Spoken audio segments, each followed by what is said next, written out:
Hello everyone, कैसे हैं आप सब लोग। आई होप सब लोग अच्छे होंगे, सब लोग अच्छा कर रहे होंगे। तो आज की वीडियो में हम लोग थोड़ा सा फोटोसिंथेसिस के बारे में बेसिक्स पढ़ने वाले हैं और साथ में अलग अलग एक्सपेरिमेंट्स जो अलग अलग साइंटिस्ट ने दिए थे फोटोसिंथेसिस के लिए, जो अलग अलग पॉइंट्स को प्रूव करता है, वो सब हम लोग देखने वाले हैं। तो देखिए, अगर हम फोटोसिंथेसिस की अगर हम लोग बात करें, सबसे पहले तो हमें पता है कि जो सनलाइट है वो ना हमारी अर्थ के लिए अल्टीमेट सोर्स ऑफ एनर्जी है। उसी सनलाइट को लेकर ऑटोट्रोफ्स खाना बनाते हैं और फिर उन प्लांट्स को, उन ऑटोट्रोफ्स को हर्बीवोर्स खाते हैं। तो हर्बीवोर्स जो हैं वो तो डायरेक्टली डिपेंड कर गए प्लांट्स के साथ, क्योंकि उनका तो खाना ही वही है। कार्निवोर्स जो हैं वो हर्बीवोर्स को खाते हैं। अब हर्बीवोर्स को तो एनर्जी ऑटोट्रोफ्स यानी कि प्लांट्स को खाकर मिली थी, तो कार्निवोर भी इनडायरेक्टली ही सही बट प्लांट्स के ऊपर डिपेंड कर गए, है ना। और प्लांट्स डिपेंड करते हैं सनलाइट के ऊपर। तो सनलाइट जो है अल्टीमेट सोर्स ऑफ एनर्जी है। अगर हम लोग फोटोसिंथेसिस की बात करें कि फोटोसिंथेसिस है क्या, फोटोसिंथेसिस बेसिकली प्लांट अपने लिए खाना बना रहा है, ऑर्गेनिक मैटर बना रहा है। कैसे? CO2 को यूज़ करता है, पानी को यूज़ करता है, sunlight as a energy, chlorophyll pigment plants में होता है और हमारे पास बन जाता है शुगर। और साथ में हमारे लिए एक और फ़ायदा भी है, इस प्रोसेस के दौरान प्लांट जो है ऑक्सीजन भी रिलीज़ करता है, जो कि हमारे लिए ऑर्गेनिजम्स, अलग अलग ऑर्गेनिजम्स के लिए बहुत ज़रूरी है। तो जो फोटोसिंथेसिस है ना, ये एक फिजियोकेमिकल प्रोसेस है। फिजियोकेमिकल का मतलब क्या है कि हमें इसमें देखने को मिलेगा कि लाइट एनर्जी जो है, जो फिज़िकल फॉर्म है, उसको हम लोग केमिकल एनर्जी में कन्वर्ट कर रहे हैं। केमिकल एनर्जी जैसे कि ग्लूकोज बनाते हैं, स्टार्च बनाते हैं, तो हम एक फिज़िकल फॉर्म को केमिकल फॉर्म में कन्वर्ट कर रहे हैं। तो ये एक फिजियोकेमिकल प्रोसेस है। साथ में ये एंडोगोनिक प्रोसेस है, एंडोथर्मिक प्रोसेस है, यानी कि इस प्रोसेस के लिए एनर्जी की प्लांट को इनपुट की रिक्वायरमेंट होती है। ठीक है। अब फोटोसिंथेसिस के इम्पोर्टेंस की अगर बात करें तो प्राइमरी सोर्स ऑफ फूड है वो सबके लिए ऑन अर्थ, साथ में ऑक्सीजन रिलीज़ करते हैं। ठीक है। तो अब हम बात चलते हैं कि अलग अलग जो साइंटिस्ट आए, उन्होंने अलग अलग एक्सपेरिमेंट्स दिए कि अब तक हमें फोटोसिंथेसिस के बारे में क्या पता है। तो सबसे पहले हमारे पास आया variegated leaf experiment. Variegated leaf experiment ने प्रूव क्या किया कि लाइट का क्या इंपॉर्टेंस है फोटोसिंथेसिस के लिए। तो इसमें साइंटिस्ट ने क्या किया, इन्होंने एक प्लांट लिया, उसके अंदर 2 लीफ लिए, एक को तो ऐसे ओपन छोड़ दिया सनलाइट में और एक को ऐसे ब्लैक पेपर से कवर कर दिया। अब उन्होंने फिर स्टार्च टेस्ट किया तो जो वो वाला लीफ था जिसके ऊपर ब्लैक पेपर से कवर किया था, वो आया नेगेटिव। वहाँ पे स्टार्च टेस्ट नेगेटिव आने का मतलब वहाँ पे स्टार्च नहीं है, यानी कि स्टार्च नहीं है यानी ग्लूकोज नहीं बना यानी कि फोटोसिंथेसिस नहीं हुआ। अगर दूसरे वाले लीफ की बात करें जो कि सनलाइट में एक्सपोज था, वहाँ पे स्टार्च टेस्ट पॉजिटिव आया। स्टार्च टेस्ट पॉजिटिव आने का मतलब फोटोसिंथेसिस हुआ, ग्लूकोज बना, तो मतलब स्टार्च बना, इसलिए स्टार्च टेस्ट पॉजिटिव आया। फिर हमारे पास दूसरा एक्सपेरिमेंट आ जाता है moles half leaf experiment. Moles half leaf experiment ने प्रूव क्या किया, importance of CO2 for photosynthesis. उन्होंने क्या किया, उन्होंने एक ही लीफ को लिया, उस लीफ का आधा पार्ट ऐसे टेस्ट ट्यूब में एयर टाइट क्लोज कर दिया, हाफ पार्ट, और उस टेस्ट ट्यूब में उन्होंने KOH सोक्ड कॉटन को डाल दिया। KOH करता है क्या है, उस टेस्ट ट्यूब का सारा CO2 एब्जॉर्ब करता है, यानी कि जो ये पार्ट अंदर हाफ पार्ट जो सील हो गया उसको CO2 नहीं मिला, और जो बचा हुआ जो एयर में एक्सपोज पार्ट था उसको CO2 मिला। अब उन्होंने फिर से स्टार्च टेस्ट किया। अब स्टार्च टेस्ट किया तो जो ट्यूब के अंदर वाला जो एनक्लोज वाला पार्ट था उसके अंदर स्टार्च टेस्ट नेगेटिव है, यानी कि स्टार्च नहीं बना होगा। क्यों नहीं बना होगा? क्योंकि फोटोसिंथेसिस नहीं हुआ, ग्लूकोज नहीं बना, तो स्टार्च नहीं बना। वहीं पे जो एयर एक्सपोज वाला पार्ट था वहाँ पे स्टार्च टेस्ट पॉजिटिव आया, यानी कि फोटोसिंथेसिस हुआ, ग्लूकोज बना, उससे स्टार्च बना। फिर हमारे पास आता है प्रिस्ले एक्सपेरिमेंट। प्रिस्ले एक्सपेरिमेंट जो है जोसेफ प्रिस्ले ने दिया था 1770 में। वो क्या प्रूव करते हैं, वो प्रूव करते हैं role of air for green plants, role of air in growth of green plants. साथ में 1774 में इन्होंने ऑक्सीजन को भी डिस्कवर किया।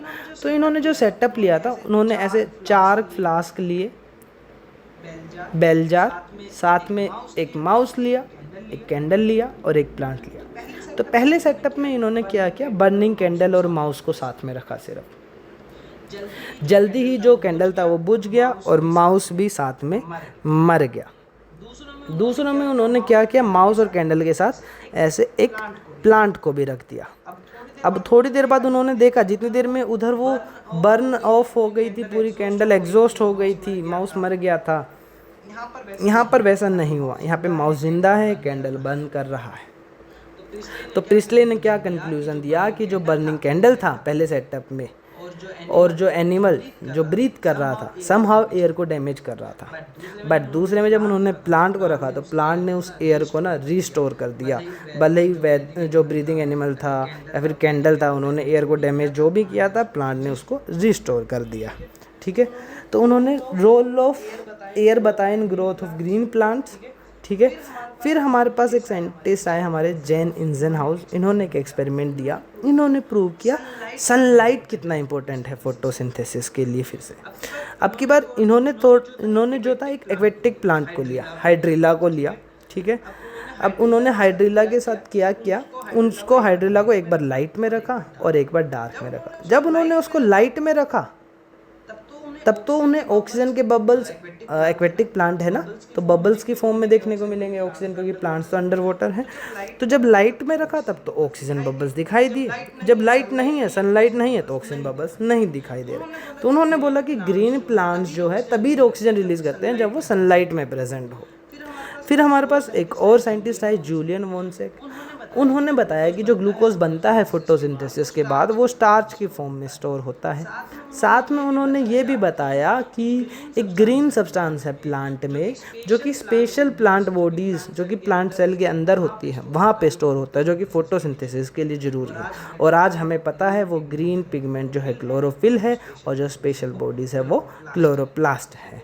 ठीक है, फिर उसके बाद एक साइंटिस्ट आए TW एंजलमैन, इन्होंने पहला एक्शन स्पेक्ट्रम दिया फोटोसिंथेसिस का। एक्शन स्पेक्ट्रम का मतलब इन्होंने बताया कि जो हमारी लाइट है, विजिबल जो लाइट है, उसमें से भी कौन सा पार्ट जो है जहाँ पे फोटोसिंथेसिस सबसे अच्छी होगी, सबसे ज़्यादा प्रोडक्टिव होगी। तो उन्होंने क्या किया, उन्होंने एक तो क्लेडोफोरा एल्गी लिया, साथ में एक प्रिज्म लिया और लाइट को प्रिज्म से पास करवाया, तो लाइट ऐसे अलग अलग वेवलेंथ के अकॉर्डिंग स्कैटर हुआ। तो हम लोग कलर्स के फॉर्म में देखते हैं अलग अलग। ठीक है, अब उन्होंने क्या उन्होंने जहाँ पर वो लाइट आ रही थी वहाँ पर क्लेडोफोरा एल्गी को प्लेस कर दिया। साथ में उन्होंने लिया एरोबिक बैक्टीरिया। एरोबिक बैक्टीरिया तो ऑक्सीजन की प्रेजेंस में ग्रो करता है। तो उन्होंने देखा कि एरोबिक बैक्टीरिया जो है सबसे ज़्यादा एक्यूमुलेट ब्लू वाला एंड रेड वाले रीजन पे हो रहा था, यानी कि उन्हें सबसे ज़्यादा ऑक्सीजन वहीं मिल रही होगी, यानी कि ब्लू एंड रीजन में सबसे ज़्यादा ऑक्सीजन बन रही होगी। ये बताया TW एंजलमैन ने। फिर उसके बाद एक और साइंटिस्ट आए, वोन नील, उन्होंने एक एक्सपेरिमेंट दिया, उन्होंने काम किया purple and green sulphur bacteria पे। उन्होंने बताया कि CO2 को रिड्यूस करने के लिए ग्लूकोज में C6H12O6 में एक हाइड्रोजन डोनर की ज़रूरत होती है। ग्रीन प्लांट्स में वो हाइड्रोजन डोनर तो जो है H2O है और purple and green sulphur bacteria में H2S है। उन्होंने बोला कि अगर मैं CO2 ले लूँ और मुझे एक हाइड्रोजन डोनर चाहिए जिससे कि ग्लूकोज बनेगा और साथ में उस हाइड्रोजन डोनर में जैसे H2O है तो ऑक्सीजन रिलीज़ होगा और H2S है सल्फ़र बैक्टीरिया में तो सल्फ़र रिलीज़ होगा। ये वोन नील ने बताया था। ठीक है, सल्फ़र रिलीज़ होगा सल्फ़र बैक्टीरिया में जो कि H2S को यूज़ करता है और ऑक्सीजन रिलीज़ हो रहा था ग्रीन प्लांट में जो कि H2O को यूज़ करता है एज ए हाइड्रोजन डोनर। इसी बात को बाद में और अच्छे से भी प्रूव किया रूबेन हासिद एंड कामिन ने। Reuben Hasid and Kamin 3 scientist थे, इन्होंने प्रूव किया कि हाँ वो बात भी सही थी उनकी। साथ में जो ऑक्सीजन इवोल्व हो रहा था ग्रीन प्लांट से वो H2O से आता है, CO2 से नहीं, वो H2O से आता है। उन्होंने कैसे प्रूव किया, उन्होंने रेडियो एक्टिव आइसोटोप्स लेकर प्रूव किया। उन्होंने CO2 में तो O16 वाला लिया, ठीक है, बट उन्होंने H2 में O18 वाला लिया। उन्होंने बोला कि देखो जो ऑक्सीजन रिलीज़ हुआ ना उसमें O18 वाला आइसोटोप है, यानी कि जो ये O18 कहाँ से आया होगा, जो उन्होंने वाटर में लिया था आइसोटोप। यानी कि यहाँ से उन्होंने प्रूव किया कि जो ये ऑक्सीजन रिलीज़ हो रहा है ये वाटर से आता है। हाइड्रोजन आयंस तो CO2 के पास चले जाते हैं, उसको फिक्स करके उसको रिड्यूस करके उसका ग्लूकोज बनाने में, बट ऑक्सीजन जो रिलीज़ होता है वो H2O से होता है, CO2 से नहीं। अगर हम लोग अब फोटोसिंथेसिस की बात कर ही रहे हैं तो साइट ऑफ फोटोसिंथेसिस की बात करें तो जो सेल्स हैं ग्रीन प्लांट्स के, जैसे कि मीजोफिल सेल्स लीव्स के, उनके अंदर एक सेल ऑर्गेनली है क्लोरोप्लास्ट, जहाँ पर फोटोसिंथेसिस होता है। अब फोटोसिंथेसिस में भी हमारे पास दो रिएक्शन होती है, light reaction and dark reaction. तो जो ग्रेना है, जो स्टेक्स है थाइलाकोइड के, तो जो थाइलाकोइड मेम्ब्रेन है वहाँ पर होता है लाइट रिएक्शन, जिसका प्रोडक्ट होते हैं ATP and NADPH, ATP and NADPH। जो स्ट्रोमा है, जो ये पूरा साइटोप्लाज्म वाला जो एरिया है क्लोरोप्लास्ट का, उसमें होता है डार्क रिएक्शन। डार्क रिएक्शन में होता है क्या है, CO2 से कार्बोहाइड्रेट बनाया जाता है, और जो ये लाइट रिएक्शन के प्रोडक्ट थे इनको यूज़ भी किया जाता है CO2 से कार्बोहाइड्रेट या ग्लूकोज बनाने के लिए। अब देखिए लाइट रिएक्शन जो है वो तो डायरेक्टली डिपेंड करता है लाइट के ऊपर, बट ऐसा नहीं है कि लाइट रिएक्शन दिन में होगा और डार्क रिएक्शन रात में होगा, नहीं। डार्क रिएक्शन का लाइट से कोई लेना देना नहीं है, डार्क रिएक्शन को लाइट रिएक्शन के प्रोडक्ट से लेना देना है। तो डार्क रिएक्शन चाहे तो दिन में भी हो सकता है, उसको बस ATP NADPH मिल जाए और CO2 मिल जाए, तो डार्क रिएक्शन दिन में भी हो जाएगा, उसका लाइट से कोई लेना देना नहीं है, ठीक है।